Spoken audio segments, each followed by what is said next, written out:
Bonjour les amis et bienvenue dans la chaîne. Dans les deux précédentes vidéos, on a vu comment créer une application Spring Boot, puis on a connecté une base de données Postgres dans laquelle on a créé une table utilisateur et on lui a rajouté une colonne utilisateur. Ok. Puis on a créé une entité qui correspond à la table users dans la base de données. Et puis on a créé un repository dédié à notre entité. Puis on a créé un service dédié à notre couche de persistance d'utilisateurs. Et puis on a créé un API pour récupérer la liste des utilisateurs stockés dans la base de données. Alors, dans cette vidéo, on va enrichir encore notre contrôleur en rajoutant un système de CRUD, c'est-à-dire des méthodes qui vont nous permettre de plus en moins de récupérer un utilisateur, ajouter un utilisateur, modifier un utilisateur ou le supprimer. Et on va finir avec un petit front-end qui va nous lister la liste des utilisateurs et nous permettra de les modifier, les supprimer ou les ajouter. Alors, c'est parti. Alors, là maintenant, on va créer une deuxième API qui va consister à créer un nouvel utilisateur. Donc, la première API, ça sert à récupérer la liste de tous les utilisateurs stockés dans la base de données. Là maintenant, on va créer un nouvel utilisateur. Alors, comme je vous ai dit dans la vidéo précédente, pour créer un nouvel utilisateur, on doit utiliser le verbe post. Donc là, l'action utilisée c'est post. Du coup, la value de notre API, ce sera par exemple create user. Et là, on va créer une méthode publique, void, qui ne retourne rien puisque c'est nous qui allons renseigner le nouvel utilisateur qu'on veut persister dans la base de données. Et du coup, là, on va l'appeler create user. Et cette méthode, elle va prendre en paramètre un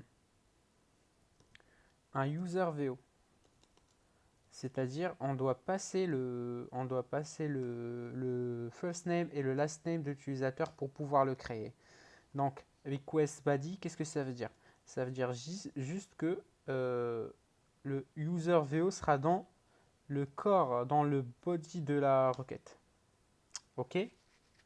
Donc là maintenant, il nous faut créer une méthode dans le service qui va nous permettre de créer un nouvel utilisateur.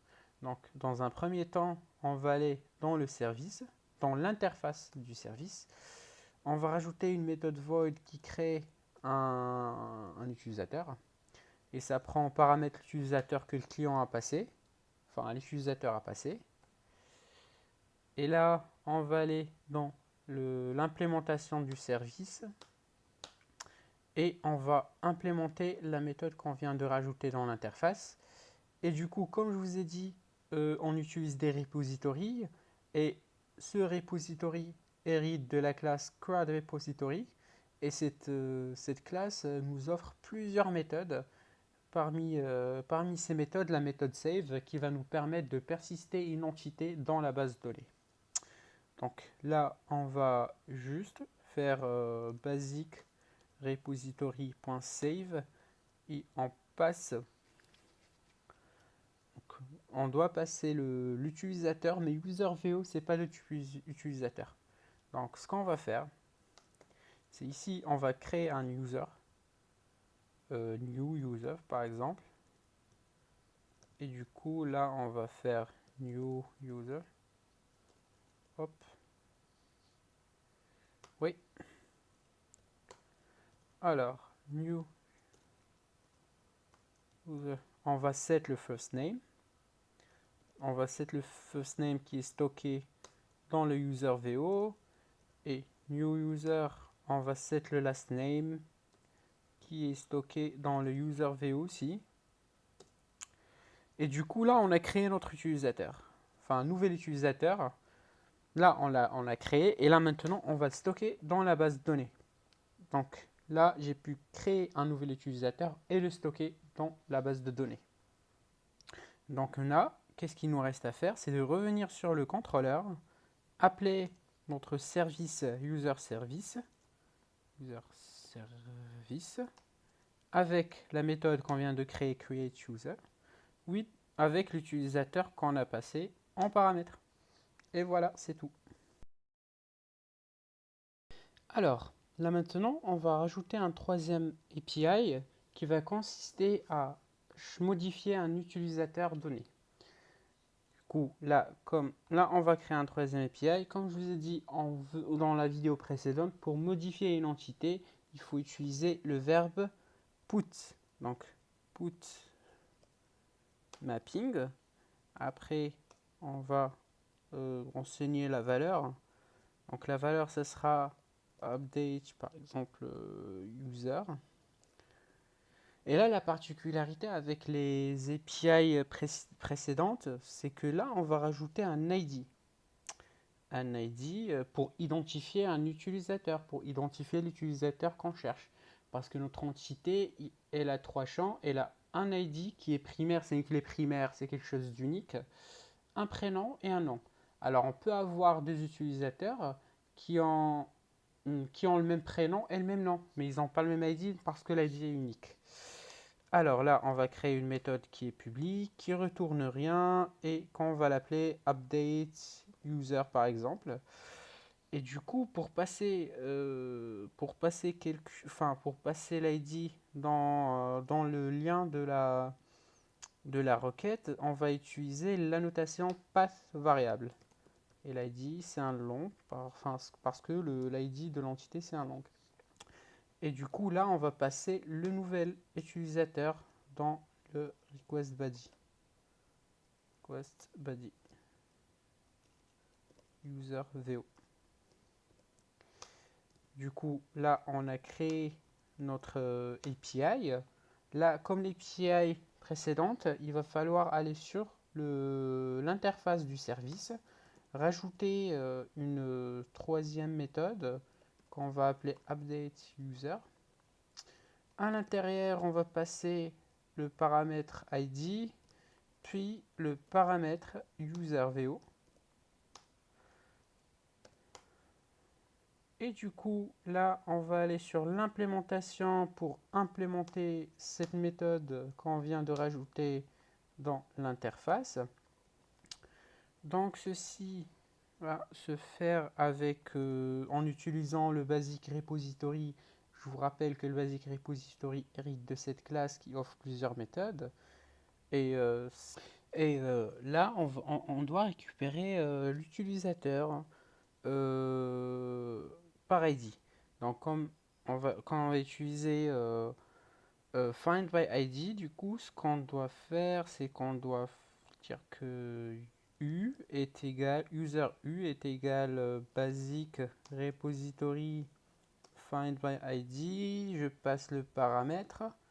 Mais là, j'ai un souci. En fait, cette méthode, elle retourne ce qu'on appelle un optional user. Ok? Donc, ce qu'il va falloir faire, il va falloir checker, vérifier que, parce que je peux passer à un ID qui n'existe pas dans la base de données, et du coup, je serai embêté. Donc, ce que je dois faire ça, is present, genre je check que l'utilisateur existe dans la base de données. Et s'il n'existe pas, bah, c'est pas possible. Je vais dire que c'est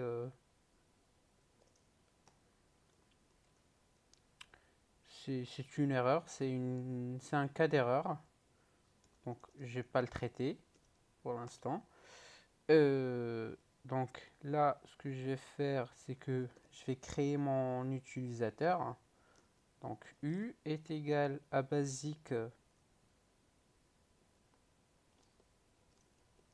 et je récupère l'utilisateur avec get. Du coup, là, j'ai l'utilisateur. Et ce que je vais faire, c'est que je vais juste changer son prénom et son nom. Donc, u.set first name, je récupère le first name de userVO. Donc, get userVO.getFirstName. Pareil pour le last name. Je récupère le last name de userVO. .getLastName. Et puis, je vais utiliser cette fois la méthode save qui sert à persister l'entité, la nouvelle entité. Alors, basic repository.save le U, save juste U. Et voilà. Là, j'ai pu modifier mon utilisateur. Alors là, on va revenir sur le contrôleur. Comme tout à l'heure, on va appeler notre service. On va appeler la nouvelle méthode qu'on vient de créer. On va passer l'ID et le user VO. Et c'est tout. Alors là maintenant, on va implémenter une dernière API de suppression, puisqu'on a fait l'API de récupération, l'API de la modification et l'API de la création d'utilisateurs. Là, on va faire une API de la suppression. Donc, on veut supprimer un utilisateur. Donc, comme je vous ai dit dans la vidéo précédente, pour supprimer un utilisateur, on utilise le verbe delete ou l'action. Voilà. Donc, delete mapping, je passe la value. La value, ça va être delete user. Avec, comme l'update, je passe un ID dans le lien de la requête pour que je puisse identifier mon utilisateur. Et du coup, là, je vais créer une méthode qui est publique, qui ne retourne rien et qui s'appelle delete user, par exemple. Donc, cette méthode, elle va prendre en paramètre un path variable ID, c'est l'ID de mon utilisateur. Donc, cet ID, elle aura comme type un long. Et du coup, je vais aller sur l'interface de mon service et je vais créer une méthode qui est void, qui s'appelle deleteUser. On va passer l'ID de l'utilisateur. OK, et là, je vais aller sur l'implémentation de mon service et je vais overrider cette méthode que je viens de créer dans l'interface. Du coup, pour supprimer une entité dans la base de données, la première chose à vérifier, c'est que cette entité existe bel et bien dans la base de données. Donc, ce qu'on va faire, on va utiliser une autre méthode qui s'appelle existById. Et là, je passe l'ID. Donc, si l'utilisateur existe, OK. Donc là, ce que je vais faire, c'est que je vais aller appeler une deuxième méthode qui s'appelle deleteById. Et là, je passe mon ID. C'est aussi simple que ça. Donc là, par contre, là, j'ai un S majuscule ici. J'imagine que là aussi. OK. Voilà. Donc là, je vais revenir sur mon contrôleur. Et comme pour l'update, je vais appeler mon user service et je vais appeler la méthode deleteUser et je vais passer l'ID. Et là, comme ça, on va bien supprimer l'utilisateur dans l'ID qu'on a passé dans le paramètre, stocké dans la base de données. Alors, là, juste un petit détail, en fait, qui ne va pas impacter notre application. Juste, je souhaite rajouter l'ID de l'utilisateur dans le VO. Pourquoi? Parce que quand je vais remonter l'ID avec le find all, quand je vais récupérer tous les utilisateurs stockés dans la base de données, je ne vais pas pouvoir tester mon front avec les autres méthodes puisque je n'ai pas remonté l'ID, donc je peux pas tâtonner l'ID. Du coup là, ce que je vais faire, c'est juste dans le find all, je vais devoir remonter l'ID dans le front. Donc là, je vais set l'ID et je vais le récupérer depuis le U qu'on a récupéré depuis la base de données. C'est tout. Alors là maintenant, je vais passer en mode terminal et on va commencer la partie front-end en Angular. Alors, on aura besoin de deux choses avant de commencer. On aura besoin d'installer Node.js et d'installer le CLI d'Angular. Donc, moi j'ai déjà ces packages qui sont installés. Donc si vous n'avez pas ces packages qui sont installés, je vais vous laisser le lien de la page officielle d'Angular qui va vous aider à comment paramétrer et configurer votre environnement pour que vous puissiez exécuter des applications Angular et travailler avec. Donc, la première chose que je vais faire, c'est que je vais créer une application Angular. Donc, on crée ça avec ng new, après le nom de l'application. Moi, je vais appeler ça démo front, par exemple, dash front, par exemple. Et du coup, là, je vais créer l'ensemble des fichiers nécessaires pour mon application. Il me demande si je veux utiliser du routing. Pas besoin pour cet exemple.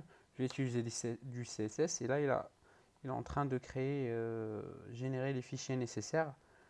Là, la génération de mon application va prendre quelques instants.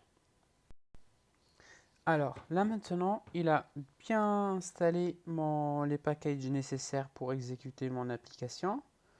Et là, ce que je vais faire, c'est que je vais me déplacer dans le dossier démo front. Et là, pour lancer mon application, je vais utiliser la commande ng serve pour lancer. Et pour l'ouvrir sur le navigateur, je vais utiliser l'argument, enfin l'option -o. -o, c'est pour dash open. Et du coup, là, il va lancer l'application sur mon navigateur par défaut. Normalement, ça ne doit pas prendre énormément de temps. Et voilà, il a bien compilé l'ensemble des fichiers. Il a lancé ça sur localhost, le port 4200 qui est le port par défaut d'Angular. Donc, quand on ouvre notre application sur le navigateur, ça ressemble à ça. Donc, notre application, elle s'appelle DemoFront. Elle est sur le localhost 2.4200 qui est le port par défaut d'Angular. Donc, notre application ressemble à ça, mais nous, on n'a pas besoin de ça. Ce qu'on va faire, nous, on va juste faire une table, avec une table qui va lister l'ensemble des utilisateurs avec l'ID, le prénom, le nom et le fait qu'on puisse modifier ou supprimer ou ajouter un nouvel utilisateur. Allez, c'est parti. Je vais préciser que je vais utiliser Angular Material. C'est quelque chose qui va nous aider à plus ou moins créer des boutons, créer des components en fait, des components. Et du coup, c'est très simple, c'est facile à utiliser et nous on aura besoin de deux choses.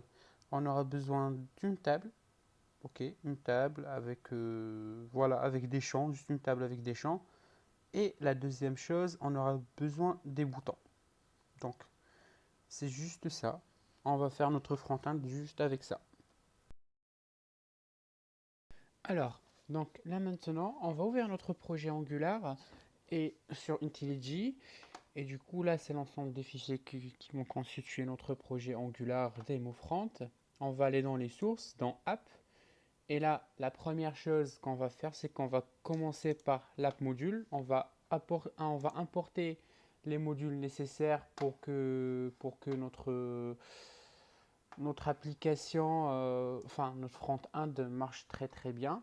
Donc, dans un premier temps, on va importer le module pour utiliser de l'HTTP pour qu'on puisse communiquer avec le backend.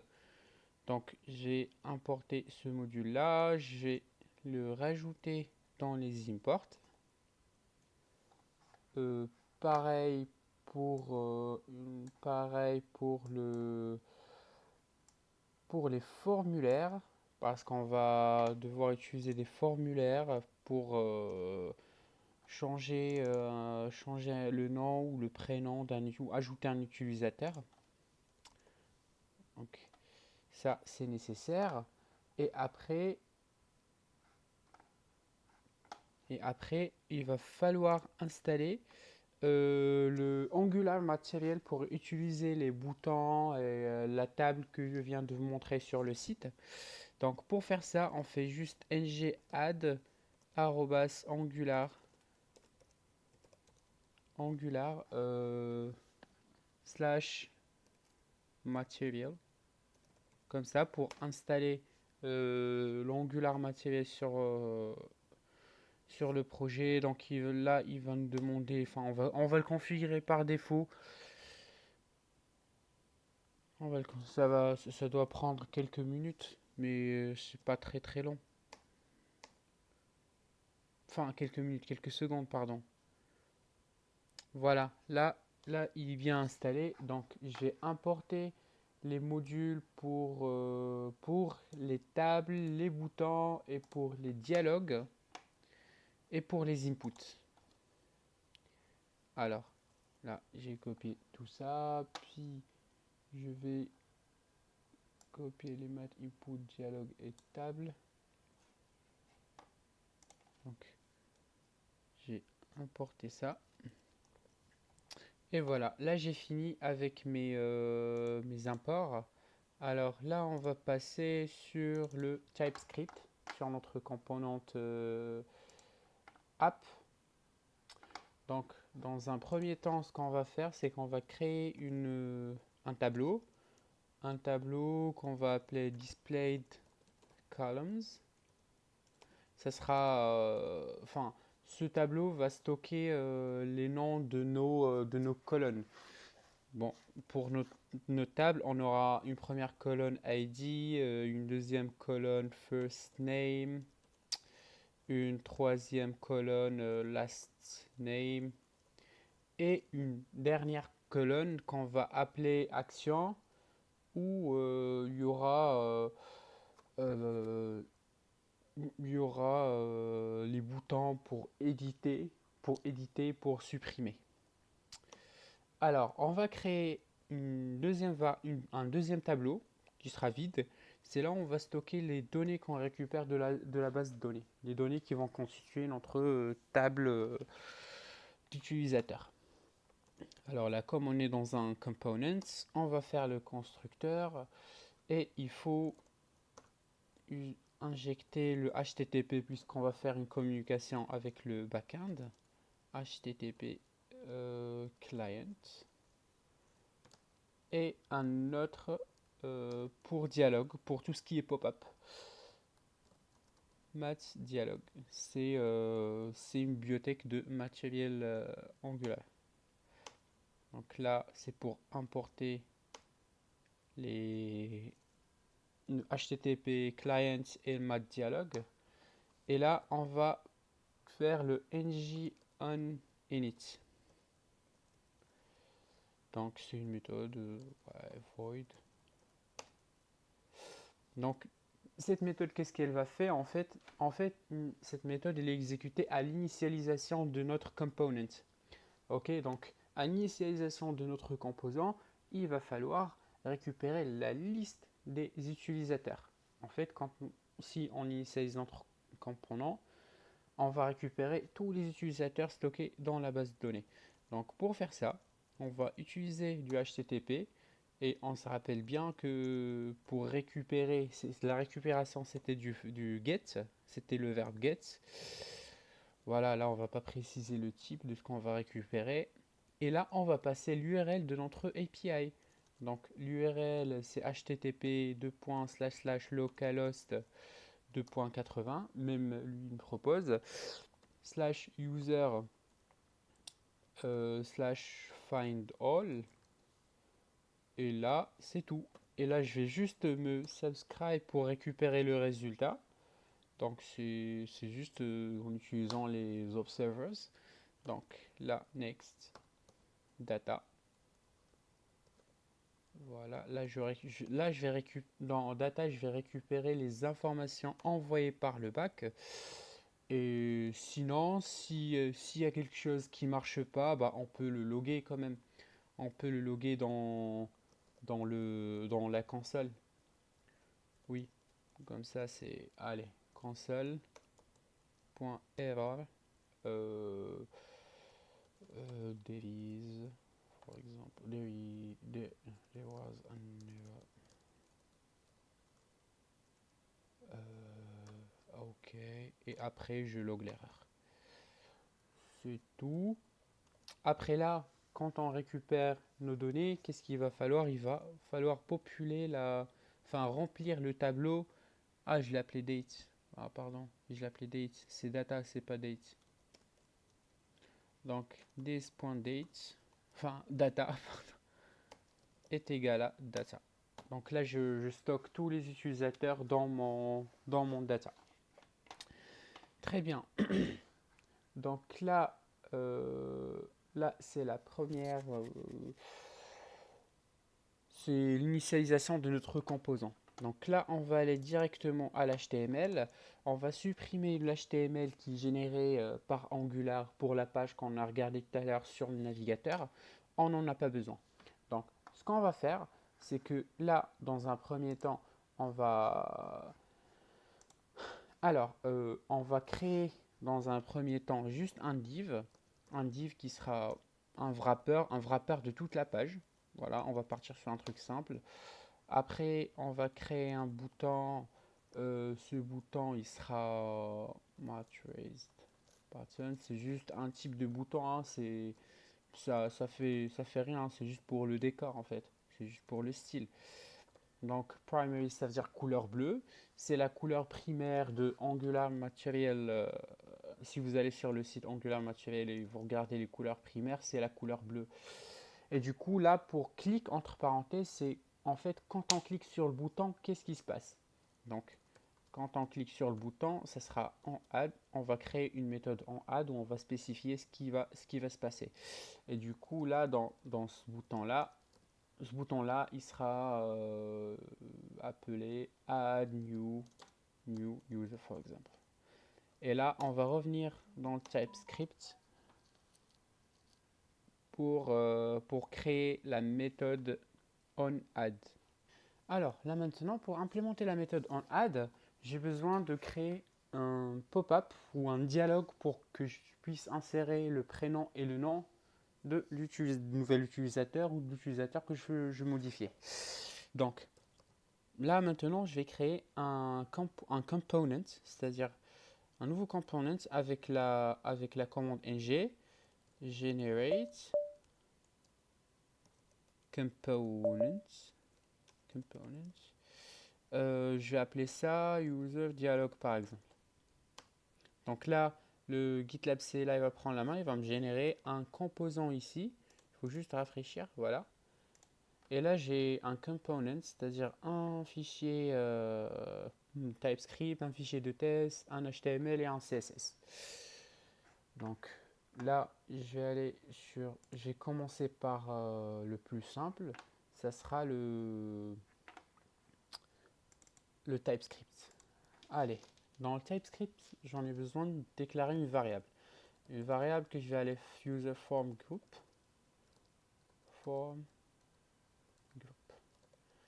C'est juste, en fait, form group, c'est quoi comme type? C'est juste un type qui va grouper des champs dans un formulaire. Voilà, ça, c'est juste pour éviter ce problème-là de... Et du coup, là, j'aurais besoin dans mon constructeur, de deux objets. Le premier, c'est un dialogue ref. Dialogue ref, c'est la référence de mon dialogue. C'est lui qui va permettre de fermer le dialogue et quand quand le dialogue va se fermer, il va notifier app.component. Donc ça, je vais appeler ça mon dialogue référence ou dialogue ref. Et ça va être de type mat dialogue ref. Et je vais passer user dialog components. Voilà, il faut juste importer ça. C'est bon. Après, j'ai besoin d'un deuxième objet. Ça sera un objet qui est injecté, enfin ça porte bien son nom, qui est injecté dans le dialogue. En fait, cet objet il va me servir à passer des données de mon app component à dialog component. Donc dialog data public data et ça sera juste un string. Je vais juste passer le titre par exemple. Donc là, j'ai besoin de passer, d'importer l'inject dans le module common ou core et le dialog data dans le module dialog. Et là, dans le NJ, à l'initialisation de mon dialogue, j'ai juste initialisé mon formulaire. Donc, pour l'initialiser, je peux utiliser le new avec le nom du type pour le constructeur.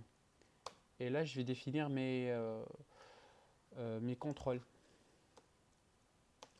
Alors, le premier contrôle, enfin, ça sera le champ first name. First name qui sera un new form control. Et enfin, il aura comme valeur valeur initiale chaîne vide. Et on peut lui rajouter ce qu'on appelle des validateurs en fait. Validateurs en fait, ils vont checker à tout moment que par exemple, là je vais utiliser juste que j'ai vérifié juste que le champ est bien rempli quoi. Je vais dire en fait que mon form il doit être rempli, sinon je vais m'afficher en rouge. Donc très bien, ça sera pareil pour last name.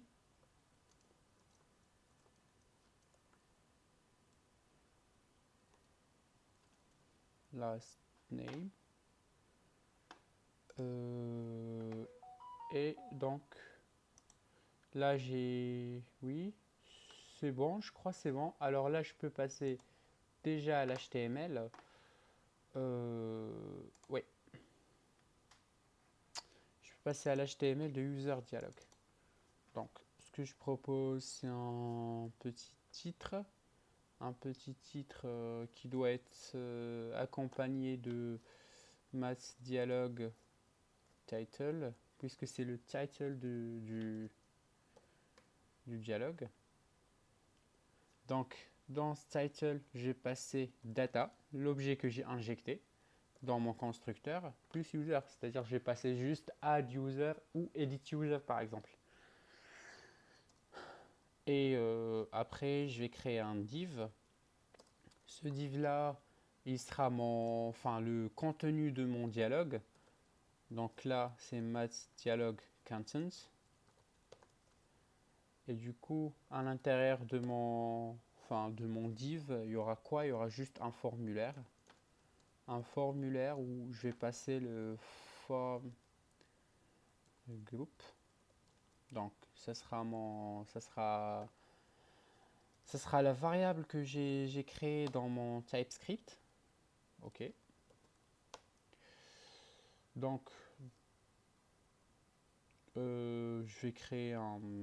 Je vais sauter la ligne parce que sinon ça va être collé avec le titre. Là, j'ai rajouté un math form field. Hop. Je peux choisir l'appearance. Moi, je préfère plutôt l'appearance outline d'Angular. Je le trouve très épuré, pas mal. Alors, là, on va rajouter un label à notre input. Enfin, oui, ça sera un input, puisque ça sera le first name, celui-là. Et après, il y aura juste l'input. Et pareil pour input. Donc, math input. Alors, on va mettre un placeholder. On va mettre Joe par exemple. Et le form control. Hop. Control name. Bah, ça sera le nom de notre control name, form control name qu'on a créé dans le ngEn init. Et je vais rajouter la mention que c'est un champ qui est nécessaire et qu'on doit l'initialiser. Donc, pareil ce sera la même chose pour le last name. C'est un input aussi qui appartient en même même groupe. Et du coup, j'ai juste séparé les deux champs par un par un retour chariot. Là, j'ai fini le contenu et après, je vais attaquer la partie action.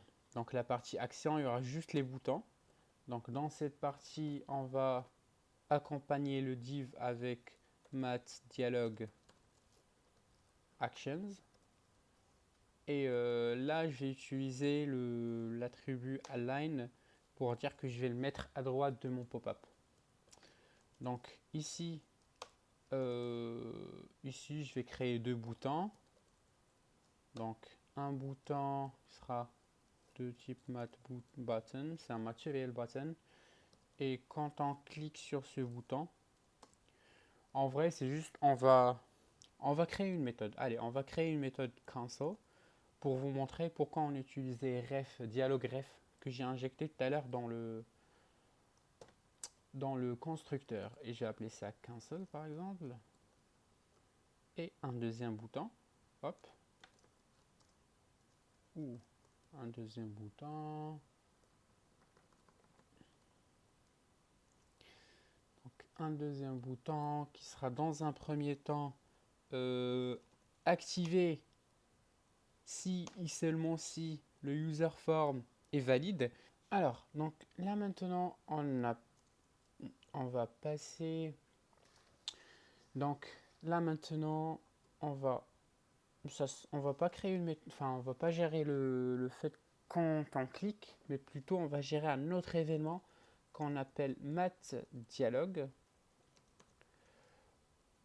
close, c'est-à-dire un événement quand on appuie sur le bouton, celui-là là, qui va pas être cancel, ça va être plutôt data, puisqu'on a dit qu'on va injecter une donnée et ça va être edit ou new ou create par exemple.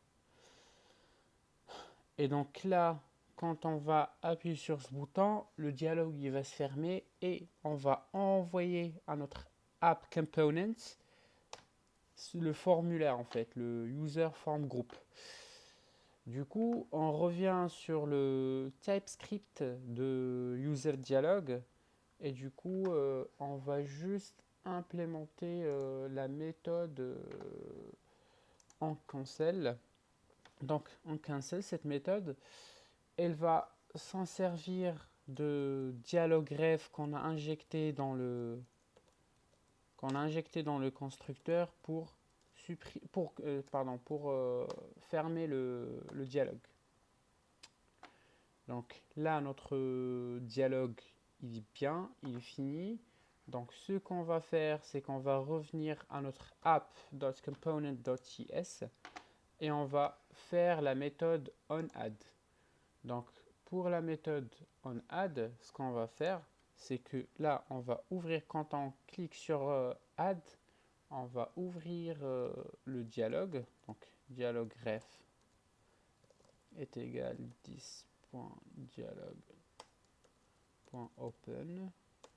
Là, j'ai passé user dialog component. Et après, j'ai passé ma configuration de mon dialogue. Alors, pour la configuration, j'aurai deux choses à configurer. La première chose, c'est la largeur de mon pop-up. Je vais juste mettre 20% par exemple de mon écran. Et puis data. Alors, pour cette méthode, j'ai passé le string add par exemple. Alors là, il me dit qu'il ne reconnaît pas, il faut juste l'importer. Et là, ce que je vais faire, c'est que je vais dire si on ferme le dialogue ref, donc after close. Donc qu'est-ce qui va se passer? Je vais récupérer le résultat que j'ai envoyé. Donc results comme ça, hop. Et du coup, à l'intérieur du résultat, ce que je dois faire, c'est que ici, je dois checker que le résultat n'est pas nul, et pas vide non plus. Alors, si le résultat est pas nul, je vais construire le body de ma request. Parce que si c'est nul, je vais pas envoyer. Enfin, déjà, je vais pas pointer sur quelque chose de nul. J'aurai une erreur. Donc, je construis mon user VO. Donc là, c'est result. C'est un formulaire. En fait, pour récupérer les champs, on fait juste .value first name. Et pareil pour last name. C'est juste on change le nom. Last name. Et là aussi. Hop. Et du coup, là, on va appeler notre API côté backend avec la méthode post puisqu'on va créer un nouvel utilisateur. Et là, on va passer juste le lien. Donc le lien, c'est HTTP. Alors, j'ai utilisé ce morceau de code parce que ça ira beaucoup plus vite. C'est juste, je vais changer juste l'URL, l'action, et je vais rajouter le body dans la requête. Donc ça va être post, c'est de la création, donc c'est du post. Et du coup, je vais faire create user. Et là, j'ai rajouté mon body. Donc, donc si tout se passe bien, si j'ai pas d'erreur, ce que je vais faire, c'est que juste je vais réinitialiser mon component pour que les modifications soient prises en compte par mon component. Donc là, je reviens à mon app.component.html et là ici, je vais créer une table. Donc juste pour aller plus vite, en fait, je l'ai déjà créé la table. Donc je vais la coller directement ici. Hop. Alors, très bien. Donc là, j'explique. Alors là, je crée une table de material table. Donc, data source, enfin, c'est la source de mes données. Ils sont récupérés dans la variable data. C'est là, enfin, quand on initialise dans le app component JS ici, on initialise this data avec les données qu'on a récupérées depuis le backend. Donc, c'est juste ça. Après là, je vais créer ma colonne ID. Le nom de la colonne, ce sera ID. Après, je vais juste mettre l'ID que j'ai récupéré depuis la base de données. La first name, ce sera first name, pareil. La last name, pareil. Et après, là, j'ai deux actions. J'ai deux actions. J'ai une colonne pour les actions. Une qu'on va appeler edit et une qu'on va appeler delete. Et quand on clique sur ces deux boutons-là, il y a deux méthodes différentes qui vont s'exécuter. Alors, là, on doit créer une méthode edit et une deuxième méthode delete. Donc là, il y a une erreur parce qu'il ne connaît pas le type. Du coup, voilà, on va essayer un peu d'aller plus vite.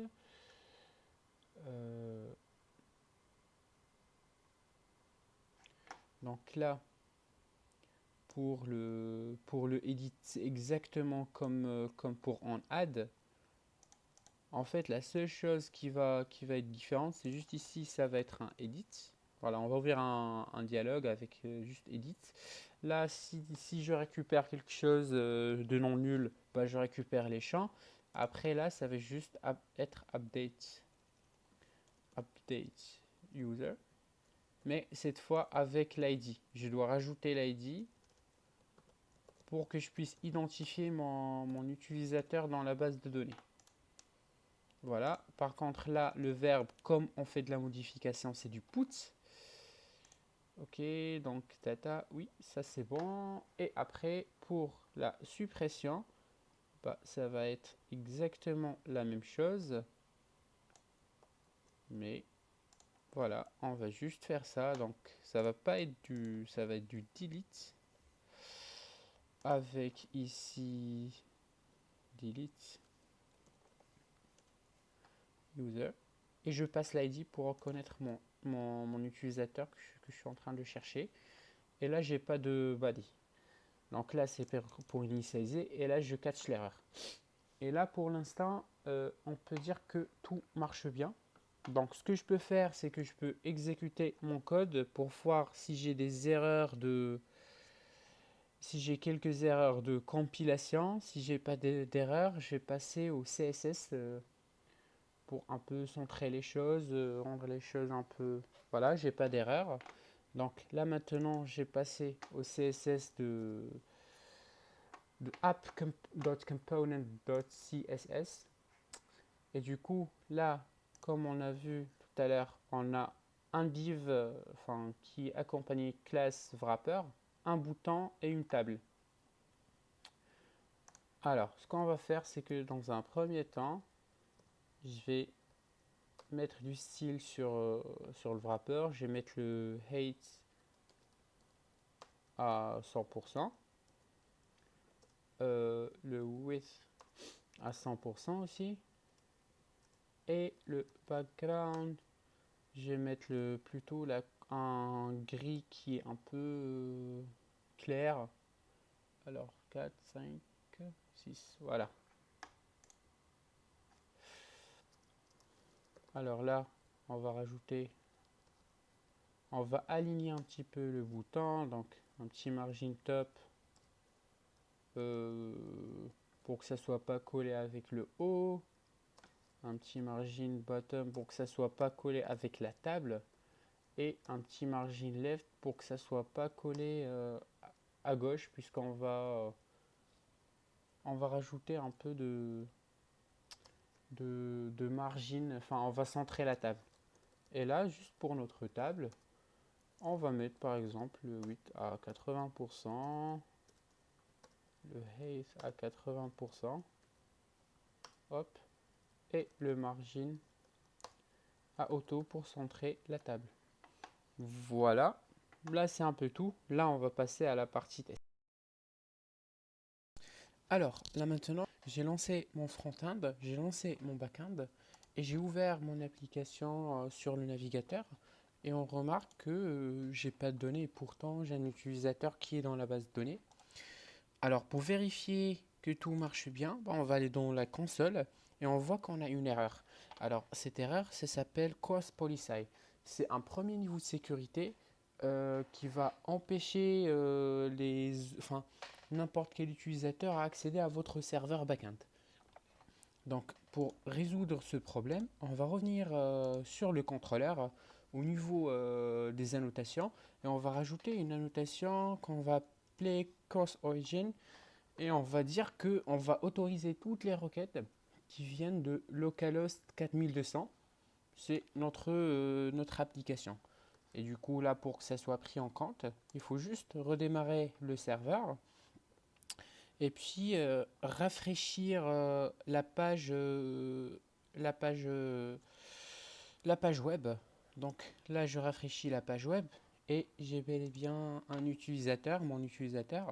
Donc là, je peux rajouter un nouveau utilisateur, par exemple Joe Doe. OK. Alors, ce test-là va tester la partie post, création de nouvel utilisateur. Là, je vois bien qu'il a été ajouté. Donc là, pour l'édition, je vais tester la partie put. Donc, par exemple, c'est toujours Joe, mais par exemple, je ne vais pas l'appeler 12, je vais l'appeler 10 par exemple. Voilà, je l'ai dit, ça marche. Et pour la dernière partie, c'est la suppression d'un utilisateur. Donc, je supprime l'utilisateur et voilà, il n'y a plus d'utilisateur. Merci d'avoir regardé jusqu'ici. C'est tout pour cette vidéo et pour ce cours. Et merci de me laisser des likes, des commentaires s'il y a quelque chose qui ne va pas ou si vous avez une question. Et à la prochaine. Au revoir.